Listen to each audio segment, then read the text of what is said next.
surga. Siapa namanya? Itu segala-galanya. Tidak lewat itu tidak bisa pulih kembali. Karena gambar dan rupa Tuhan yang ada dalam pribadi Yesus turun melawat manusia, menyapa manusia, yang manusia tidak bisa menghampirinya. Siapakah yang bisa menghampiri Tuhan? Tidak bisa dihampiri oleh manusia. Dijaga oleh malaikat kerubium dengan pedang bernyala-nyala. Siapapun yang masuk di sana pasti mati. Yesus membuka jalan.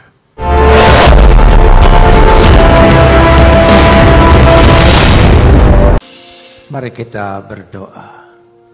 Besem haab we haben we ruah hakodes Elohe echad. Dalam nama Bapa, Putra dan Roh Kudus, Tuhan yang Esa. Bapa di sorga, Tuhan kami Halik langit dan bumi, Bapa kekekalan, Tuhan yang menciptakan langit, bumi, laut beserta isinya, serta tidak pernah meninggalkan perbuatan tangannya. Tuhan yang disembah oleh Abraham, Ishak dan Yakub, Tuhan itu juga yang kami sembah. Kami kenal melalui anak-Mu Yesus Kristus, junjungan ilahi kami yang agung. Kami memuji dan mengucap syukur kepadamu atas segala kasih, karunia, anugerah, limpah rahmat dan berkat-Mu. Atas segala perkenanan Tuhan dalam hidup kami. Pemeliharaanmu yang begitu sempurna, penyertaan kasih setiamu, serta perlindunganmu yang terus-menerus mengiringi setiap perjalanan hidup kami. Untuk itu kami mau menaikkan ucapan syukur kami yang tak terhingga kepadamu. Seraya senantiasa menyerahkan diri kami di hadapan Engkau. Sebab di dalam Engkau kami akan terpelihara dengan sempurna. Karena Engkau adalah pemelihara yang kekal. Saat ini di tengah-tengah persekutuan ibadah kami, di hadapan hadirat Tuhan yang telah turun memenuhi meliputi kami, kami ingin meneduhkan hati kami, menundukkan pikiran kami kepada otoritas kedaulatan firman-Mu. Karena firman-Mu itulah yang mengandung segenap kebenaran dan janji-Mu yang akan Kau berikan bagi kami untuk menjadi milik kami. Karena Roh-Mu itu sendiri yang akan mengerjakannya di tengah-tengah pewartaan ini. Terima kasih Bapa, dalam nama Yesus kami berdoa. Amin. Silakan duduk. Shalom. Pagi ini kita akan bersama-sama membaca firman Tuhan yang terambil dari Injil Yohanes pasal 14 ayat 1 sampai ayat 11. Yohanes 14 ayat 1 sampai ayat 11. Kita akan membacanya saling sahut bersahutan. Saya akan awali ayat yang pertama, jemaat menjawab kedua, dan seterusnya saling ganti bergantian sampai tiba pada ayat yang ke-11. Janganlah gelisah hatimu, percayalah kepada Tuhan dan percayalah juga kepadaku. Ayat 2.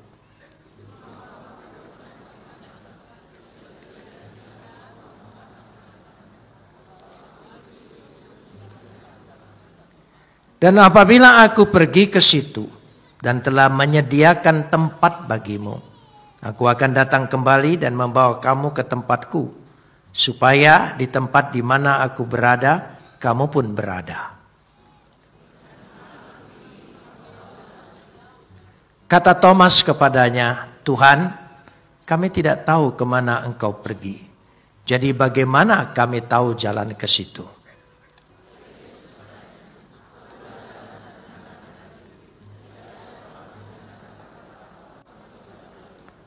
Sekiranya kamu mengenal aku, pasti kamu juga mengenal Bapakku.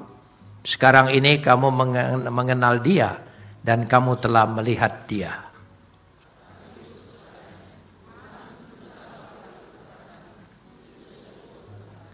Kata Yesus kepadanya, telah sekian lama aku bersama-sama kamu, Filipus, namun engkau tidak mengenal aku. Barang siapa telah melihat aku, ia telah melihat Bapa. Bagaimana engkau berkata, tunjukkanlah Bapa itu kepada kami.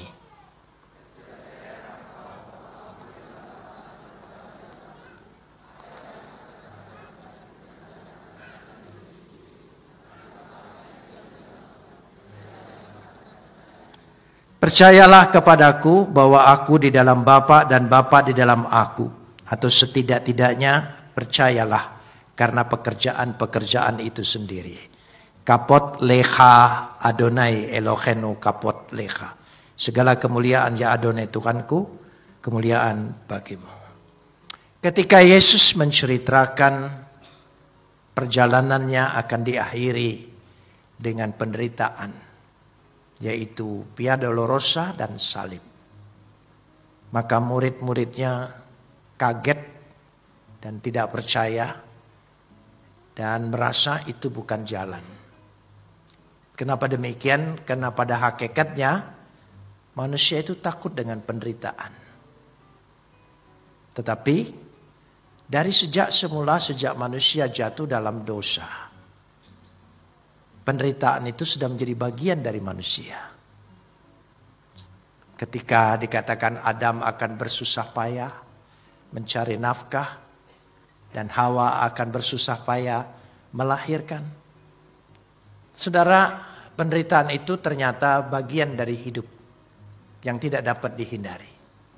Tapi percayalah, kita tidak pernah diajar untuk kalah dari penderitaan.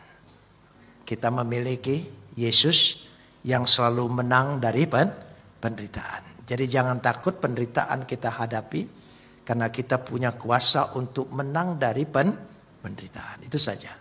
Tidak usah takut jika engkau mengalami itu.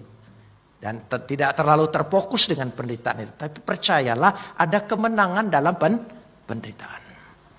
Karena ketika dia sudah bercerita semua, Petrus ditegur, Yudas ditegur, dan semuanya. Karena Yesus kan menangan terus. Melakukan mukjizat pekerjaan-pekerjaan besar. Masa kalah sih?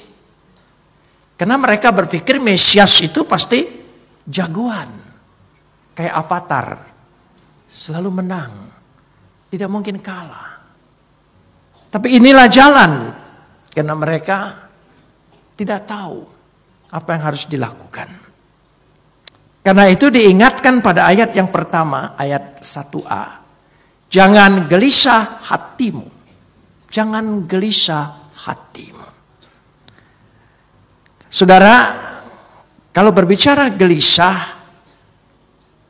dikatakan di situ, ini bukan kata kerja, tapi kata sifat. Tapi bahasa aslinya menampung begitu banyak pengertian dari kata jangan gelisah itu. Tarasesto.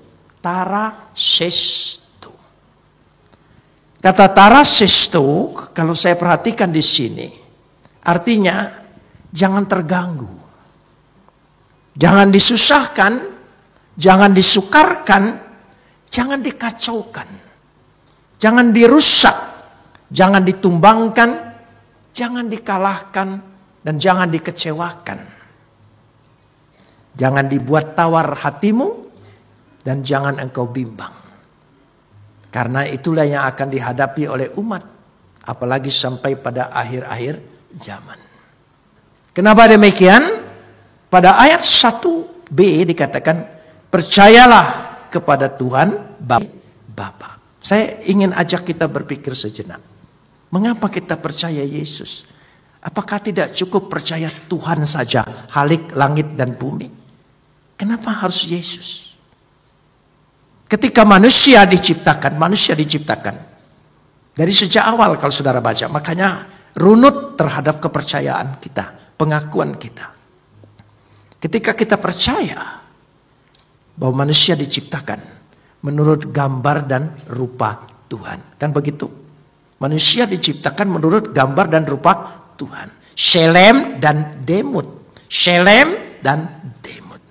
Shelem dan Demut artinya dia memiliki potensi ilahi dan kualitas ilahi. Jadi manusia pertama diciptakan dahsyat, melebihi makhluk-makhluk yang lain. Dia memiliki potensi ilahi, kualitas ilahi. Itu manusia. Karena itu Adam diberi hak untuk memberi semua nama ciptaan Tuhan. Diberikan hak.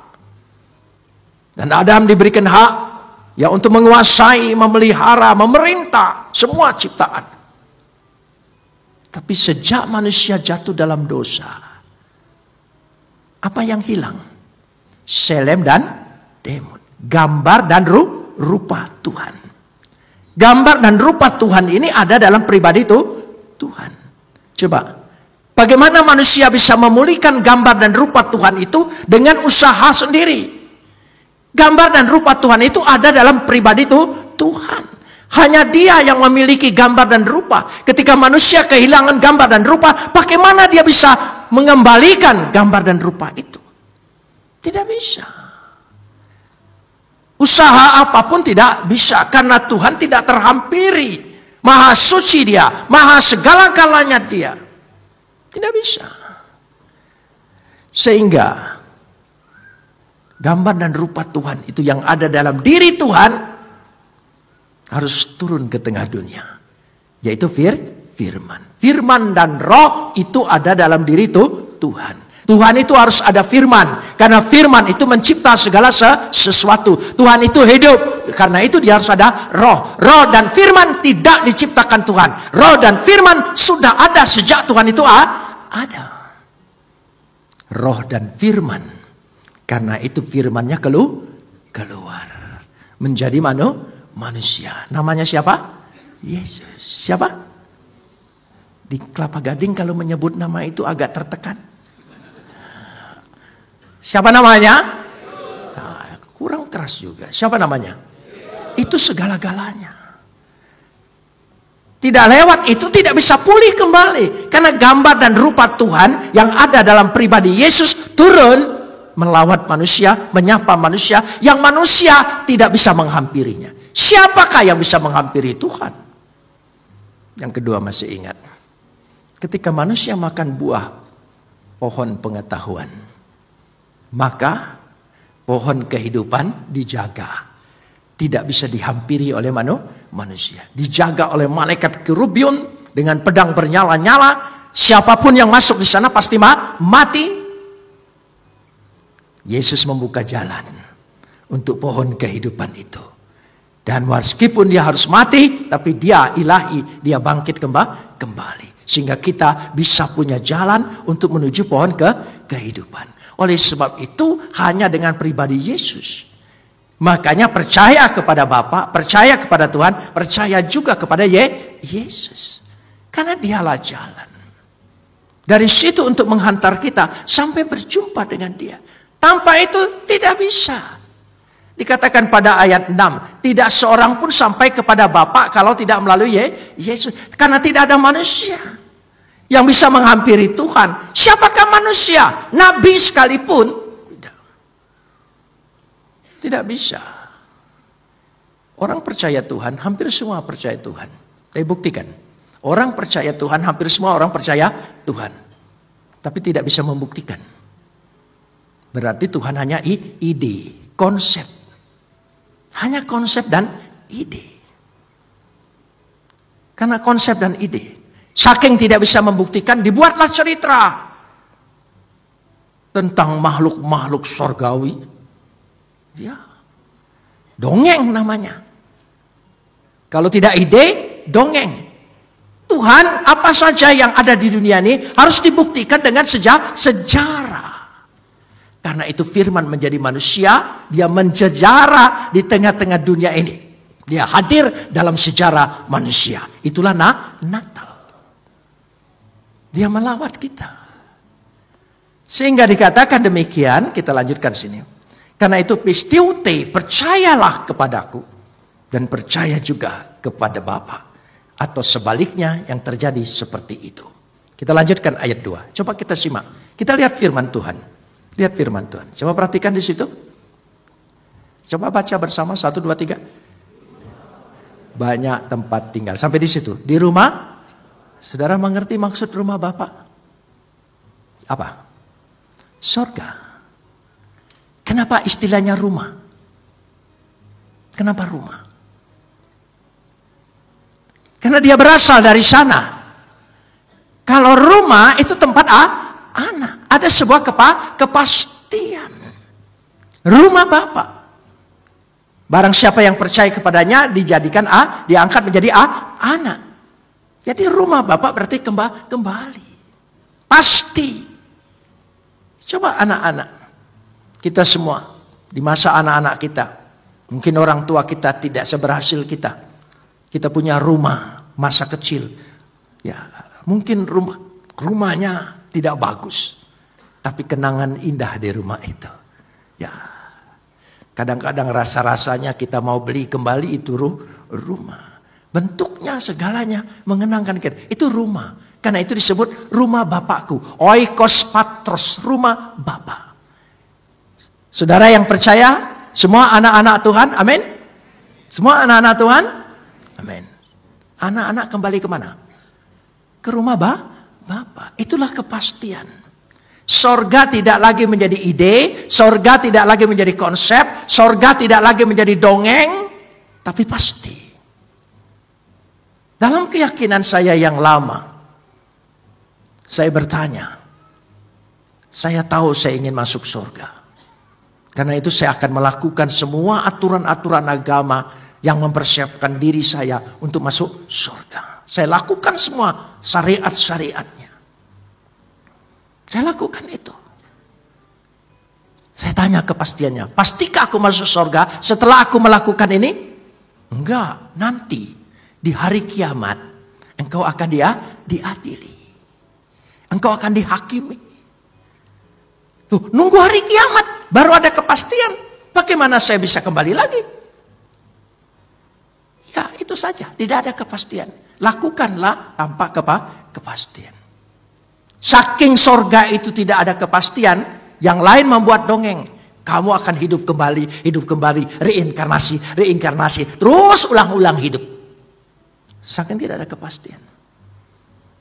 Tapi sorga bagi kita sekali lagi, oikos patros, rumah Bapa. Coba ucapkan, oikos patros, apa? Oikos, artinya rumah. Kalau yang tidak pasti bukan rumah, indekos bukan oikos. Saudara, itu beda saudara. Ya, indekos tidak selamanya kan? Tapi kalau oikos rumah itu selamanya. Itulah sebuah kepastian.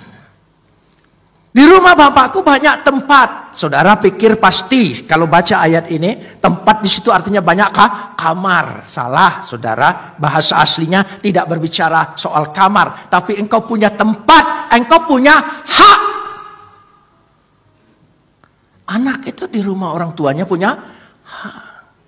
Perhatikan anak-anak kalau pulang ke rumah orang tua, langsung buka kulkas, langsung masuk dapur, cari makanan, berani. Coba orang tua ke rumah anak, berani buka kulkas? Ayo, nggak pernah. Ini dia saudara ya. Iya saudara, beda.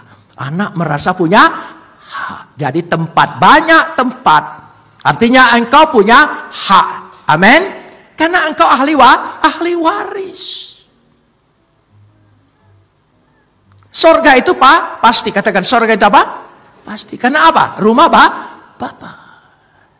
Rumah Bapakku. Aku pasti.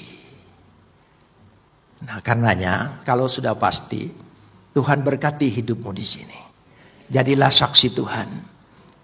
Ya Tuhan berkati usahamu. Tuhan berkati juga pekerjaanmu, karirmu, masa depanmu. Nikmatilah. Ada yang bilang, oh untuk masuk surga itu harus tinggalkan semua. Jangan pikir dunia, harus pikir Tuhan saja. Mati aja selesai. Enggak. Kalau engkau diberi berkat oleh Tuhan, nikmati berkat Tuhan itu. Beri kemuliaan bagi dia, saudara. Ya. Jangan seolah-olah surga itu menjadi sesuatu yang jauh, yaitu menjadi usaha kita. Bukan usaha kita. Tapi itu adalah bukan juga upah. Sekali lagi, bukan juga upah. Surga adalah hak. Sekali lagi apa? Ahli waris selalu punya hak. Karena itulah aku menyediakan tempat. Supaya di mana aku berada, kamu pun berada. Karena menyediakan tempat, hetoi masai. Engkau punya hak. Semua yang punya hak tolong angkat tanganmu. Engkau punya hak dalam nama Yesus. Ya, janji Tuhan itu kekal. Dia tidak akan hilang oleh apapun. Karena kasih Tuhan adalah kasih yang kekal. Amin.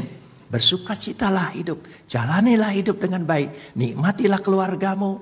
Nikmati suamimu, istrimu, anak-anakmu. Amin. Ya, tidak usah saudara pikir, aduh ini harus tinggalkan semua. Jangan mengerti sempit dalam pengertian kasih Tuhan. Saudara harus merdeka, dibebaskan. Beragama itu bukan satu paksaan. Beragama itu bukan satu tuntutan seperti rodi kerja keras. Bukan. Saudara bersukacita karena kasih Tuhan. Jika demikian, karena itulah ya kita punya hak, dalam punya hak ini. Kita perhatikan ayat-ayat selanjutnya. Kita lanjutkan ayat selanjutnya. Ya, lalu Thomas bertanya, ya, kemana aku pergi? Kamu tahu jalan ke situ. Thomas nggak tahu. Padahal Thomas ini orang yang suka jalan-jalan. Buktinya dia paling terlambat menyaksikan kebangkitan Yesus saking jalan-jalannya. Jadi dia pikir saya pasti tahu jalannya. Jalan yang mana? Tunjukkan. Ya, karena kami tidak tahu. Supaya kami tahu. Yesus berkata, akulah jalan, kebenaran dan hidup. Akulah jalan. Yang tadinya tidak ada jalan, dia buat jalan. Supaya kita bisa menjalani. Hidup, aku berikan hidup dan kebenaran. Saudara masuk surga bukan karena kebenaran kita. Kebenaran kita tidak ada harganya di hadapan Tuhan. Karena dia maha benar. Gak ada nilainya kebenaran kita. Tapi kita hidup dalam kebenaran. Dan jangan takut. Kebenaran Tuhan yang membenarkan kita. Amin. Kebenaran Tuhan yang membenarkan kita. Kalau kebenaran kita dijaga sekali apapun juga. Nggak bisa saudara. Saya dulu sudah berusaha untuk menjadi orang yang sangat saleh. Sangat religius. Saya lakukan semua syariat-syariat. Sampai sunnah apapun. Saya lakukan itu semua. Dan saya lakukan serinci mungkin. Tapi apa yang terjadi? Ketika saya melihat orang tidak sama melakukan seperti saya benci. Saya marah. Saya ingin paksa dia supaya lakukan sama seperti saya. Lalu pertanyaannya, bagaimana sucinya saya? Orang hati saya penuh kebencian. Di situ saya frustrasi.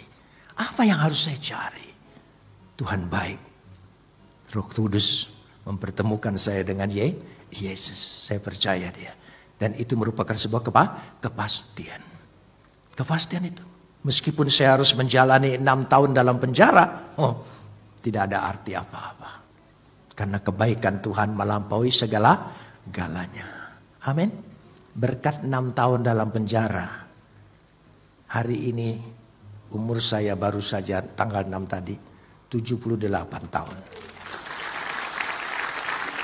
Sebelum ulang tahun. Saya periksa di RSPAD, check up semua. Karena kebetulan dapat fasilitas di situ. Nggak ada penyakit yang berarti. Ya sakit-sakit pegel itu biasa. Flu dan pilek itu sudah bagian. Tapi nggak ada yang selalu orang tanya saya kalau pelayanan. Bapak punya pantangan? Oh ada. Pantang menyerah. Oh iya saudara. Itu karena berkat 6 tahun. Berkat 6 tahun. Dari situ saya belajar. Tuhan itu tidak pernah berhutang apa-apa. Apa saja yang kita alami sebagai satu penderitaan. Yang kita harus tanggung, kita jalani. Buahnya kemudian pasti kita akan menuainya. Amin saudara. Dia tidak akan berhutang apa-apa. Jangan takut. Jangan saudara pikir engkau disepelekan. Nggak diingat apa yang pernah engkau telah berjuang dengan penderitaanmu. Percayalah. Saudara akan melihat mujizat Tuhan. Berkat Tuhan itu dalam hidupmu. Katakan amin. Ya. Sehingga kita alami. Jangan takut. Kita pasti keluar sebagai pemenang dari penderitaan. Karena Yesus menunjukkan jalan itu. Ketika Thomas ke situ, akhirnya dia berkata, sekiranya kamu mengenal aku, pasti kamu juga mengenal Bapakku. Sekarang ini kamu mengenal dia dan kamu telah melihat dia. Filipus tanya, Tuhan tunjukkanlah Bapa. Dia ingin seperti Musa. Loh, kamu sudah melihat saya. Firman-Nya yang menjadi manusia. Firman dalam keberadaannya ilahi. Firman menjadi manusia dalam keberadaannya sebagai manusia. Orang nggak ngerti. Ada keberadaan, ada keberadaan. Karena manusia tidak pernah ada keberadaan. Hanya firman yang punya keberadaan. Sebagai firman yang ada dalam diri Bapa. Itu keberadaannya. Keberadaannya dia lahir lewat seorang perempuan ya, di Bethlehem. Itu keberadaan. Manusia tidak bisa percaya karena hanya menilai dan melihat keberadaannya. Dan dia tidak percaya kepada keberadaannya karena memang manusia tidak punya keberadaannya.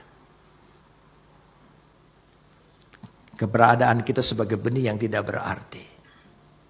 Tetapi firman Tuhan itu punya keberadaan. Dia ada di dalam diri Bapa. Maka dikatakan aku dan Bapa adalah satu. Tidak bisa dipisahkan. Dia bicara keberadaannya atau keberadaannya.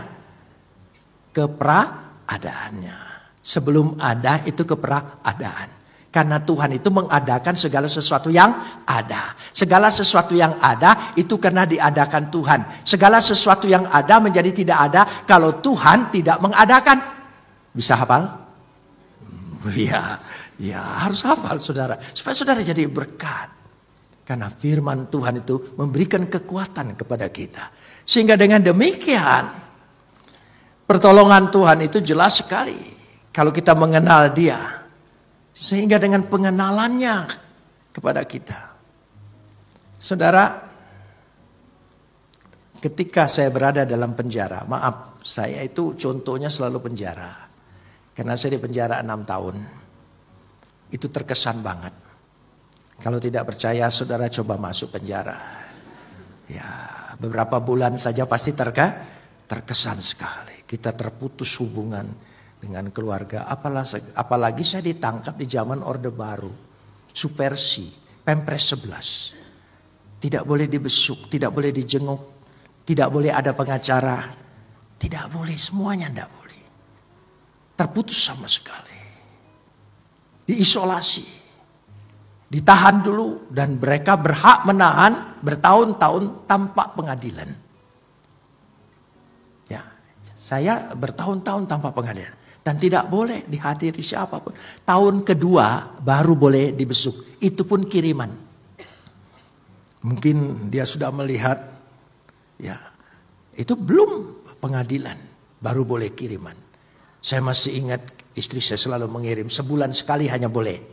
Hanya boleh. Dia kirim roti kaleng segi 4 kongguanan itu. Gitu. Itu setiap bulan. Bertahun-tahun dia selalu kirim itu. Makanya sekarang kalau lihat kaleng roti itu saya agak trauma saudara. Gitu, agak trauma begitu ya. Itu karena ingat, terbayang terus. Karena tidak ada kepastian kapan bisa bebas. Saya berdoa dengan Tuhan, Tuhan bebaskan saya. Saya kan tidak korupsi, tidak mencuri, tidak menipu. Saya mengikuti Engkau. Tapi Tuhan seperti tidak menjawab doa saya. Padahal saya sangat percaya dengan kisah-kisah dalam Alkitab. Malaikat datang ke penjara, membebaskan Petrus, Paulus. Saya berharap sekali ada malaikat Tuhan datang membebaskan saya. Dan saya ambil langkah iman. Pakai langkah iman, pakai puasa lagi. 3 hari puasa. Saya siapkan tas saya yang kecil yang boleh dibawa untuk isi pakaian itu saya siapkan. Saya ambil langkah iman, saya taruh di sini, saya berdiri di pintu jeruji, berdoa dalam nama Yesus, terus berdoa. Saya percaya malaikat datang, malaikat datang. Saudara, saya dengar ada derap kaki mendekati pintu saya. Oh, saya mengimani dalam nama Yesus, ini malaikat Tuhan. Ini teman. Ternyata penjaga. Saudara, menambah gemboknya. Dipikir saya mau ngamuk saudara ya. Ya, coba bayangkan. Di mana iman kita? Pasti luntur. Pasti luntur. Karena itu saya percaya iman itu karunia. Bukan kekuatan kita, bukan maunya kita. Tapi Tuhan yang menguatkan lewat rohnya kepada kita. Amin. Iya. Kita manusia tidak ada istimewanya. Berharap bebas, tidak bebas. Lalu saya pikir-pikir, saya pikir seperti zaman dulu gitu, kepercayaan dulu. Saya harus baca Alkitab dari awal sampai akhir. Kalau selesai Alkitab sampai akhir, pasti bebas. Ternyata sudah 1 kali selesai, nggak bebas. Saya percepat lagi, 2 kali, 3 kali, 4 kali. Saya pikir jangan cepat-cepat, harus pelan-pelan. Saya pikir dulu, karena saya dulu dididik selalu suruh membaca kitab suci, ayat-ayat suci. Saya baca seperti itu semuanya, saya baca. Akhirnya selama 6 tahun, saya selesai baca Alkitab ini 25 kali. 25 kali. Saya baru mengerti sekarang. Tuhan didik saya langsung supaya saya belajar firman Tuhan sepenuhnya, seutuhnya, lepas dari pikiran manusia. Karena itu saya selalu memberitakan firman Tuhan. Amin. Cara manusia tanpa sadar. Kita tidak tahu, tapi dia tahu. Seringkali. Nanti di kemudian hari baru tahu. Ya, saya selesaikan. Nah, bagaimana cara Tuhan memberikan pertolongan kepada kita. Akhirnya Tuhan memberikan pengertian. Oh begitu. Saya dipindah-pindah di penjara itu. Dipindah itu bukan karena ada kasus di Surabaya. Karena setiap kali di satu tempat, saya saksikan Yesus, saya kabarkan Yesus, saya injili orang. Saya injili. Percaya dia. Minta dibaptis. Banyak yang percaya. Penjaga bilang bahaya ini orang. Pindahkan saja ke tempat lain. Pindahkan lagi, selalu pindah. Begitu dipindahkan ke Surabaya, ke Kalisosok. Saya berpikir, Tuhan utus saya ke California. Iya. Saudara, kita sendiri harus punya tekad mengubah penderitaan yang apa kita hadapi. Kalau kita mengubah itu menjadi kenyataan. Begitu pindah Cipinang, saya bilang Chicago. Iya. Terakhir saya dipindahkan Cirebon. Saudara, saya tidak ada persamaannya. Saya pikir Hawaii aja, saudara. Iya, nanti Tuhan izinkan semua itu. Karena pekerjaan Tuhan. Jadi kita harus bisa melihat sisi baik yang Tuhan inginkan dalam hidup kita. Yang penting bersaksi. Banyak tokoh komunis yang ada di RTM Budi Utomo ketika saya ditahan di sana, saya baptis. Gak ada tempat baptis, ada bak mandi besar, cemplungin aja ke sana. Selesai, saudara. Akhirnya Tuhan memberkati. Sehingga kita bisa melihat cara Tuhan melatih dan mendidik kita. Percayalah, kalau Tuhan izinkan penderitaan yang kita hadapi, Tuhan sedang mempersiapkan kita untuk jauh lebih baik. Amin. Sekali lagi, kalau Tuhan izinkan apa yang harus kita derita, Tuhan sedang mempersiapkan kita untuk menjadi lebih baik. Katakan amin, beri kemuliaan bagi Dia.